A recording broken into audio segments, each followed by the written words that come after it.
Ecco 4 curiosità storiche sul Parco Urbano dei Palmenti di Pietragalla. I Palmenti di Pietragalla sono un complesso unico di circa 200 strutture rupestri scavate nella roccia, risalenti a un periodo che va dal XVIII al XX secolo. La loro funzione principale era la pigiatura dell'uva e la prima fase di fermentazione del mosto. Ogni palmento era essenzialmente una piccola cantina a cielo aperto, composta da vasche di pigiatura e decantazione, collegate da canalette e incavi per la raccolta del mosto. Questi palmenti rappresentano un esempio straordinario di ingegneria rurale e di tecnologia enologica preindustriale.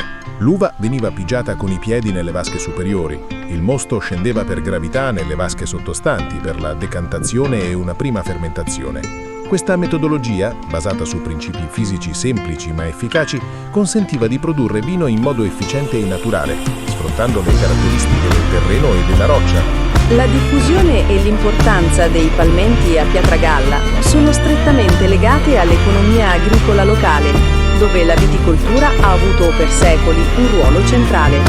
Erano proprietà di singole famiglie o di piccoli gruppi di agricoltori e la loro vicinanza ai vigneti rendeva il processo di vinificazione più agevole. Il complesso dei Palmenti testimonia una comunità che viveva in simbiosi con la terra e le sue risorse, basando gran parte della propria sussistenza sulla produzione vinicola. Dopo un periodo di abbandono con l'avvento di nuove tecniche di vinificazione, i Palmenti di Pietragalla sono stati oggetto di un significativo progetto di recupero e valorizzazione. Trasformati in un parco urbano, oggi sono un sito di interesse storico, etnografico e turistico. La loro conservazione permette ai visitatori di comprendere le antiche pratiche agricole e di apprezzare l'ingegno delle generazioni passate, rendendoli un museo a cielo aperto della cultura contadina lucana. Non dimenticare di seguirci sul nostro canale YouTube per conoscere altre curiosità sui luoghi che visitiamo.